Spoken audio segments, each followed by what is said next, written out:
Сайн байцгаана уу?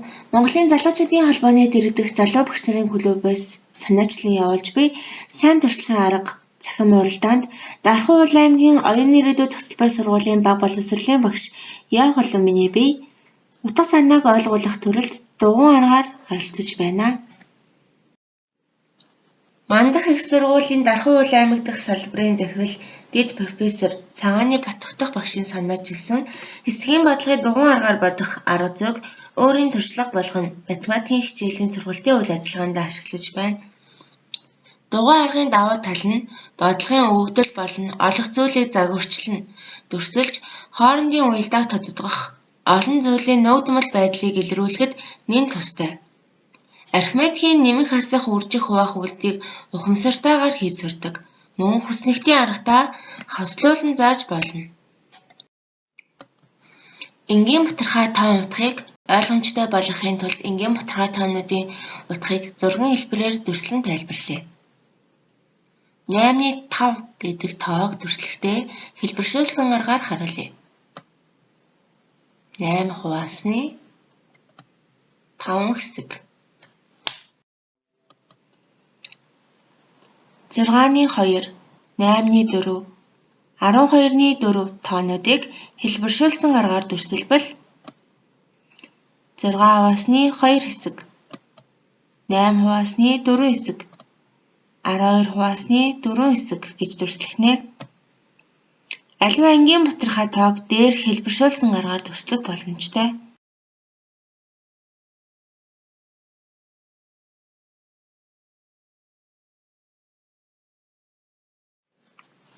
Жишээ 1. Анги 40 сурагчтай. Ангийн сурагчдын 16 нь охид бол анги хэдэн охидтай вэ? Нийт хэсэг нь 10, 6 хэсэг нь охид, үлдсэн хэсэг нь хөвгүүд. Нийт 40 сурагчтай 10 хэсгээ тэнцвүүлж байна. Тэгвэл хэдэн охидтай вэ? Эхлээд нэг тэнцвэн хэсгээ олно. Нэг тэнцвэн хэсэг нь 4.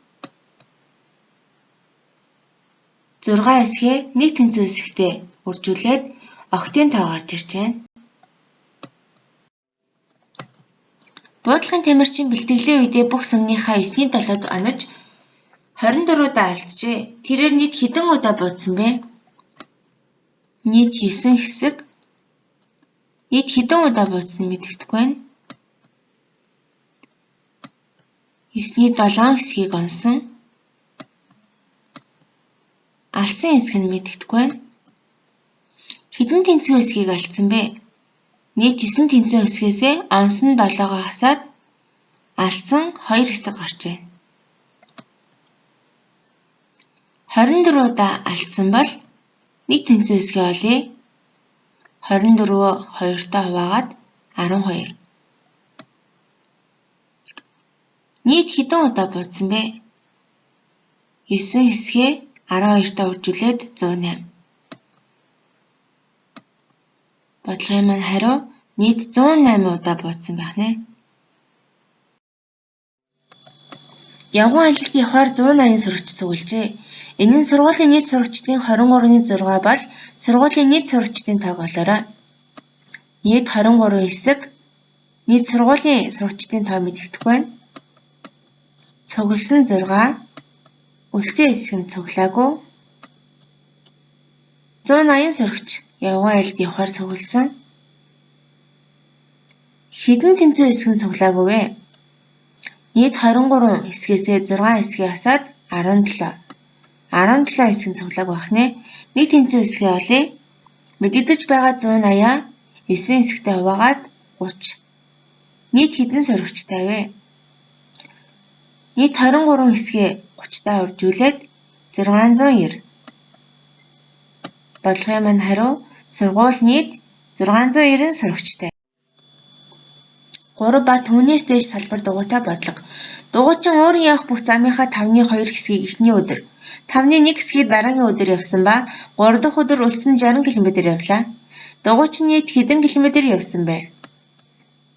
Нийт 5 хэсэг, 5/2 хэсэг нь эхний өдөр, 5/1 хэсгийг 2 дахь өдөр. Үлдсэн зам буюу 60 км-ийг 3 дахь өдөр явсан. 3 өдөр дугуй хэдэн тэнцвэр хэсэг вэ? 2 тэнцвэр хэсэг юм байна. За нийт тэнцвэр хэсгээ олъё. 60-га 2-тай хуваагаад 30. 3 өдөр нийт хэдэн км явснаа олъё. Энд 5 хэсгээ 30-тай үржүүлээд 150. Бодлогын хариу нийт 150 км явсан байна. Сурагч 600 хуудастай номыг 3 өдөр уншив.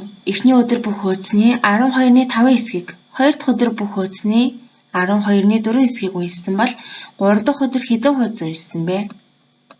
Нийт 12 хэсэг, 12-ны 5 хэсгийг эхний өдөр, 12-ны 4 хэсгийг 2 дахь өдөр, 3 дахь өдрийн хэсгийг мэдэгдэхгүй байна. Нийт 12 хэсгээс эхний 2 өдрийн хэсгийг асаад 3 хэсгийг 3 дахь өдөр уншсан. Нийт 600 хуудастай номоо 12 хэсэгтэйгээ тэнцвэрлэлээ. Нийт тэнцвэр хэсгээ олъё. Нийт 600 хуудасаа 12 хэсэгтэй хуваагаад 50. 3 дахь өдөр хэдэн хуудас уншсан бэ? 3 хэсгээ 50-тай үржүүлээд 150. Бодлогын хариу 150 хуудас уншсан. Сум 180 тонн малын тэжээл татан авах байв. Эхний ээлжинд 9-ний 2-ыг, 2 дахь ээлжинд үлдсэний 7-ны 3-ыг авсан бол 3 дахь ээлжинд үлдсэн хэдэн тонныг авсан бэ?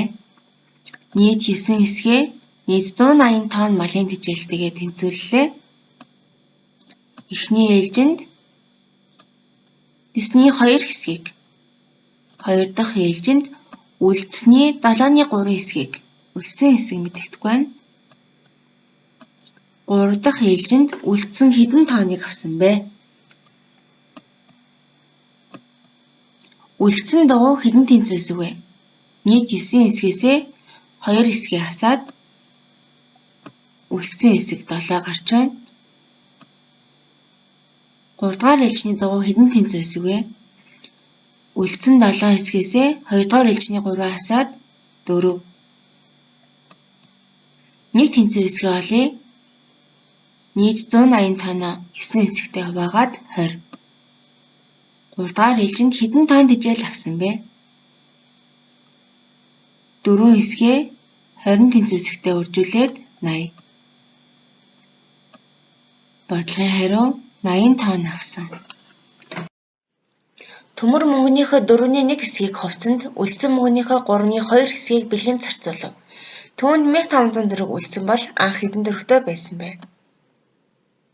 Нийт 4 хэсэг анх хэдэн төгрөгтэй байсан нь мэдэгдэхгүй байна. Мөнгөнийхөө 4-ний 1 хэсгийг хувьцанд, үлдсэн мөнгөнийхөө 3-ны 2 хэсгийг бэлгэнд зарцуулсан. Тэгвэл үлдсэн хэсгийг олъё.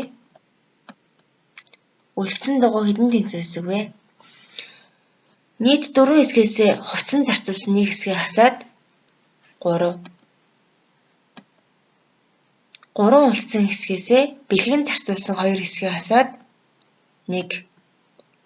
Тэгвэл мэдэгдэж байгаа 1500-аа тэнцвэрлэе. Нийт тэнцвэр хэсгээ олъё. 1500-аа нийт хуваагаад 1500. Анх хэдэн төгрөгтэй байсан бэ? Нийт 4 хэсгээ нийт тэнцвэр хэсэгтээ үржүүлээд 6000. Бодлогын хариу анх 6000 төгрөгтэй байсан. Энэхүү аргыг математикийн хичээлийн сургалтын үйл ажиллагаанд тогтмол ашиглаж байна. Үүний үр дүнд сурагчид хүндөвтөр хэсгийн бодлогыг хялбар, зөв хурдан боддог болсон. Мөн сурагчдын үнэлгээ маш сайн нэмэгдсэн байгаа. Ажлын ард амжилт, бэрхшээлийн дараа бэлэг. Анхаарал тавьсан явдалд баярлалаа.